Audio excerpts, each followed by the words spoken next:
Olá pessoal, tudo bem? Eu sou a professora Carla Belotto, da Belotto & Belotto Redações, e hoje nós daremos continuidade àquele nosso bate-papo a respeito dos pais e de como mudar as nossas estratégias, de abordagem com os adolescentes de hoje, e dos filhos também mostrarem para os pais, falarem, olha pai, existem outras formas da gente conversar. Lembrando que é óbvio que eu, Carla, não sou dona da sabedoria, que eu não tenho relacionamento perfeito com todo mundo, mas como minha formação em psicopedagogia me dá certo amparo para essas questões, é muito importante que a gente converse em estratégias de conviver melhor em casa. E isso acaba que não atrapalha os estudantes nesse período pré-vestibular, tudo bem? Bora lá?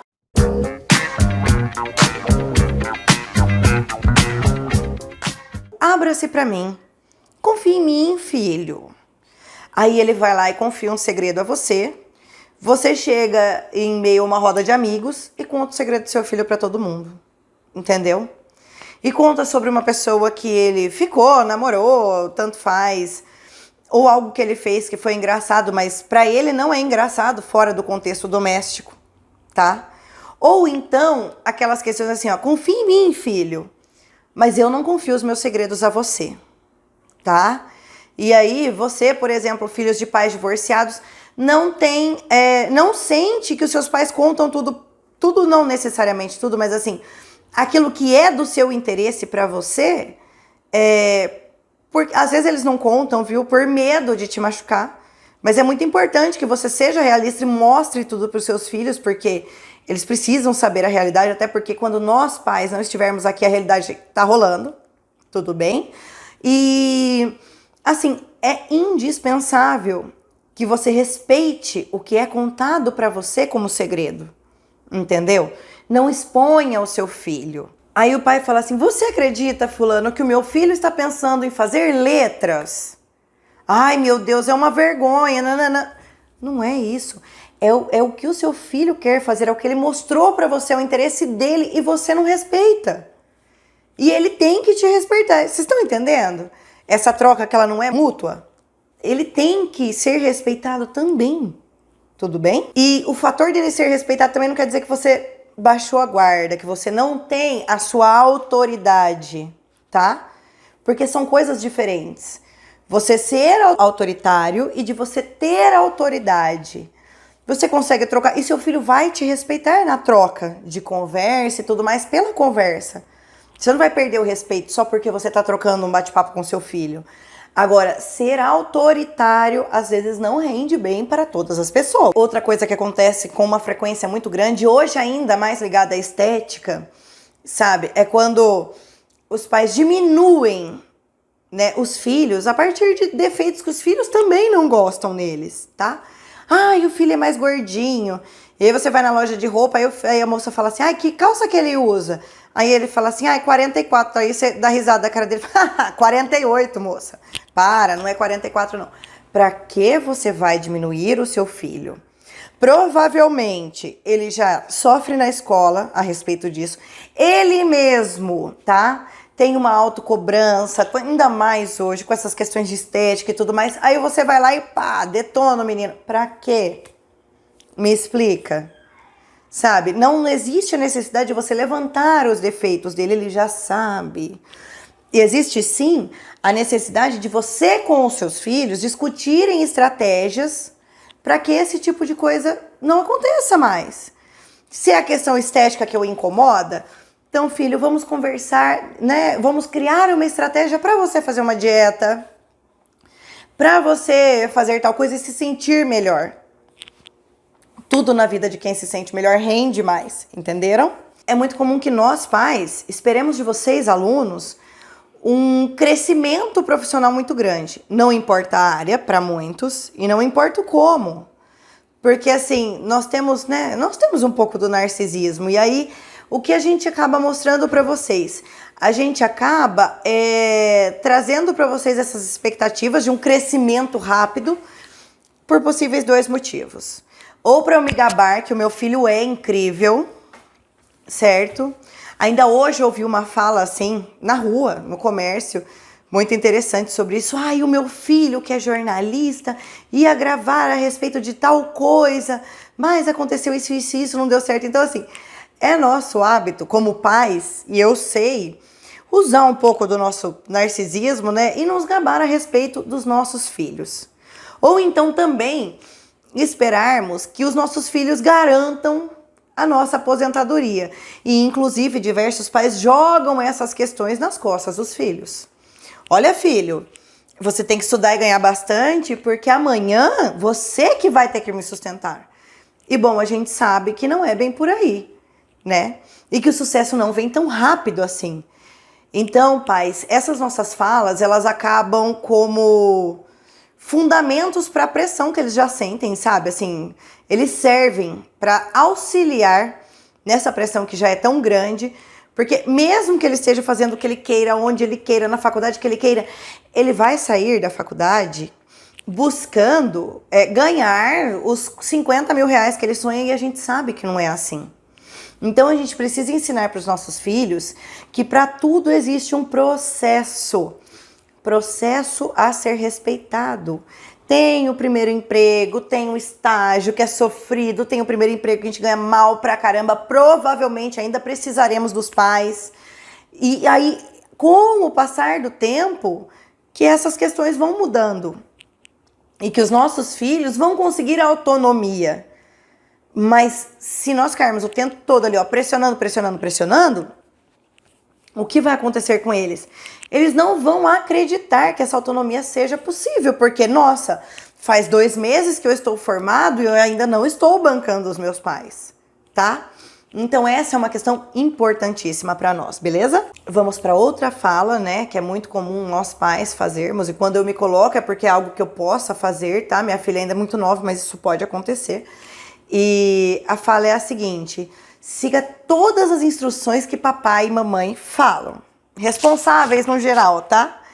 Mas se der errado, a responsabilidade é só sua, tá bom? E não é assim, gente. Já para começar, como assim siga todas as instruções? A gente orienta e acompanha, entendeu? A gente não manda em tudo que eles estão fazendo, até porque nós não estamos lá. Certo? Então a gente orienta para que eles consigam ter autonomia, certo?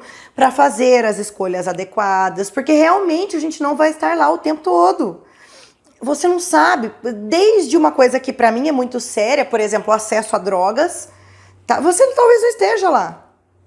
Então, se você não orientou para o seu filho ser autônomo e conseguir falar os nãos, ele também vai fazer escolhas erradas, entendeu?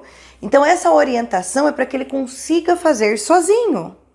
E se ele erra, acaba que nós nos culpamos também, tá? Então o importante é que você sempre oriente o seu filho mostrando para ele situações, problemas e falando assim: e aí? E se fosse com você, como é que você sairia disso? Daí ele vai começar a pensar. E daí, se ele não conseguir, você conversa, mas olha, o que a gente poderia fazer para essa questão? O que a gente não poderia fazer? E quando rola o bullying lá na escola, filha, como você reage? O que acontece? Por que te incomoda tanto? Quais estratégias nós poderíamos traçar para resolver isso? Sabe? E não, hoje a gente acaba perdendo muito tempo com outras coisas que talvez não sejam, talvez não, com certeza não são tão importantes quanto os nossos filhos. E vai deixando de lado, falta essa conversa. Então, acaba que depois, tudo que acontece de errado, você ainda fala, tá vendo? Ó, ele não fez. Mas será que não faltou também um pouco da nossa parte? Como eu digo aos meus alunos, 50% da responsabilidade é minha e 50% é deles. A mesma coisa são pais e filhos. Ainda mais quando entra na questão das escolhas da vida adulta. Isso interfere demais, tá bom? Bom, vamos lá para uma situação muito complicada que no momento do vestibular ocorre assim com uma frequência imensa, né? Existem 2 tipos de pais para esse momento. O filho passa no vestibular e ele vai sair de casa. Aí tem aquele pai assim, não te quero, mas não te largo, né? Que ele fica ali, ó, não, porque ele tem que ir, ele tem que se virar. E quando acontece, o pai não quer que o filho vá. Mas pai, para pensar. Será que você conseguirá ficar o tempo todo ao lado do seu filho? Não. Então deixa ele viver um pouquinho, tá? Até porque nesses momentos eles conquistam muita maturidade. E existe aquele pai que já fala assim, não, ele vai embora, nunca mais ele vai voltar e não sei o quê, e eu quero é mesmo que ele vá. O seu filho também pode, nesse caso, se sentir um peso, cara. E não é isso que a gente quer, tá? Vamos tentar ser o pai do meio termo, sabe? O que a gente sabe que é importante ele ir embora, e a gente sabe que quando ele for embora, nós sofreremos com a síndrome do ninho vazio. Que é péssimo, né? Ficar sozinho, em casa vazia, sem aquele barulho. Até as coisas ruins que eles faziam, que a gente só reclamava, incomodam, porque hoje elas fazem falta. Então, cuidado com isso tudo, sabe? Vamos conversar sobre escolhas, verifiquem locais, estudem sobre essas possibilidades para a gente também conseguir, né, fazer com que nossas crianças, que já são adultos nesse momento, provavelmente, que eles voem. Que eles, se necessário sair de casa, se a faculdade é distante, que eles saiam de casa, mas se não for se não for essa questão, que eles tenham autonomia para o momento em que eles forem sair, eles não se distanciem 100% de vocês e que o resultado seja excelente, tá bom? Nós estamos acabando as nossas questões, né? Essas são as duas últimas, mas assim, uma que é muito comum é o jogar na cara, sim? Nossa, eu fiz tudo isso pra você e você não. Então é como se os filhos se sentem sempre devendo um favor. Se nós formos pensar bem nesse caso, né? Isso resulta naquelas, né, crises da adolescência. Eu não pedi pra nascer, aquela coisa que irrita, tudo mais. A gente, né? Eu como professora e mãe também penso nisso. Mas será que tudo que você faz pra ele tem que ter algo em troca? Entendeu? E será que esse algo em troca não pode vir depois, no futuro? Porque eu também, como filha, penso sempre nisso. Eu tenho uma gratidão imensa aos meus pais por eles terem me dado todo o apoio, principalmente no que é relativo à educação. Lógico, tudo a criação, tudo mais, que a gente já sabe, mas assim, a educação, porque muitas coisas que em determinados momentos eu quis desistir e tudo mais, eles falam, não desiste, que isso é importante pra você. E hoje a minha vida profissional, ela só existe porque eles estavam ali nesse apoio. Mas pensem muito nessa questão de jogar na cara, sabe? Eu pago escola particular para você e você tem que tirar 10. E eu faço isso, é um favor que eu faço a você. Não é assim, gente. Ele não tem que necessariamente tirar 10. Ele tem que aprender, né? De que adianta ele tirar 10 se ele decorou? Sabe? Nós vemos hoje a educação de uma forma muito distante. Ela sai do âmbito da aprendizagem e ela entra num âmbito que ele é quantitativo. E não é isso que a gente quer. Eu não quero quantidade. As notas pouco me importam, entendeu? É óbvio que ninguém quer 0 também. Mas assim, entre um 8 e um 10, às vezes o que tirou 8, que fez sozinho, que aprendeu e que estudou, ele até merece mais do que tirou 10. E que colou, e que decorou, e que tudo mais. Só pra te agradar. Porque, afinal, você tá fazendo um baita de um favor pra ele, né? E não é assim. Você faz porque você quer. Não é, pai? E aí você tem que ensinar pra ele o quanto isso custa, a importância desse estudo para que depois ele consiga usar isso de forma qualitativa. Vocês estão entendendo a diferença? Não é quantidade. Depois ele usa essa qualidade no ensino que você investiu, no inglês que ele fez e tudo mais que a gente oferta aí para os nossos filhos. Ele invista a qualidade do que você conseguiu fornecer para ele como estudo num vestibular, na vida acadêmica e na vida do mercado de trabalho. Estão entendendo? Uma coisa que a gente precisa compreender assim com muita clareza é que nós não estamos criando crianças, principalmente quando eles são pequenos. Nós estamos criando futuros adultos. Então, tudo que a gente pode fazer hoje aqui, de repente, influencia lá na frente. Portanto, sempre olhar com muito cuidado para a forma com a qual a gente trata os filhos. E volto a dizer, isso não quer dizer que você vai perder sua autoridade de pai. Você vai ser menos pai, você vai perder o controle da situação. Não. Dá para ter o controle da situação, mas dá para respeitar. Uma sociedade em que, inclusive, se você for pensar assim, que pais que respeitam os filhos, eles estão criando uma sociedade nova que vai respeitar os pares, que são as pessoas com quem elas convivem, beleza? Confie em mim, Será que isso existe dentro das nossas casas? Porque pensem, os adolescentes eles gostam muito de determinada liberdade. E a gente precisa mostrar para eles que essa liberdade ela precisa ser conquistada, tá? Que ao passo que ela é conquistada, ela é respeitada. Então, assim, existem familiares, isso no geral, que monitoram os filhos durante o dia dele, na escola, por fotos, por redes sociais, por isso, por aquilo outro. E os adolescentes, eles reclamam muito, que eles querem muito um espaço.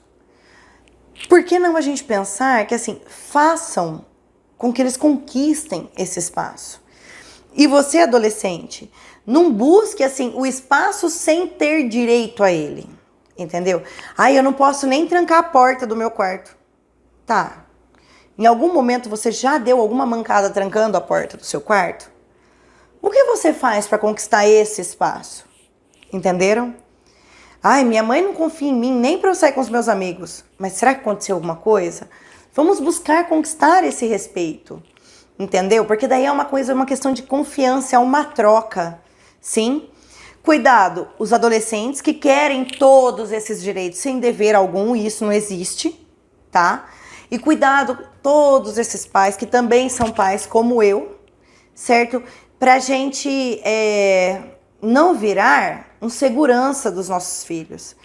Eles têm que saber descer a escada quando são pequenininhos, sozinhos, e a gente dá esse espaço para, inclusive, se eles caírem, a gente conseguir apoiá-los. No momento dos estudos, olha, eu estou saindo, você combinou comigo que você ia estudar, e aí quando você volta, você não precisa pôr uma câmera na sala para ver o que seu filho está estudando. Quando você voltar e fala assim, e aí, até onde que foi hoje o seu estudo? Mostre interesse também pelo que ele faz. Isso tudo são das trocas espetaculares que nós fazemos, tá bom? Bom, eu espero que vocês entendam que esse vídeo, em hipótese alguma, é uma crítica a ninguém, mas é que por lidar com adolescentes há mais de 10 anos, por conversar sempre com eles e por de um tempo pra cá começar a olhar com um olhar mais respeitoso para eles e depois disso perceber que os resultados são espetaculares, eu pensei em bater esse papo com os pais e com os filhos para a gente ver se as trocas hoje, se elas irão agregar, né, além de mais valor à nossa convivência, resultados espetaculares na vida de ambos, tá bom? Tchau, tchau, pessoal, até a próxima!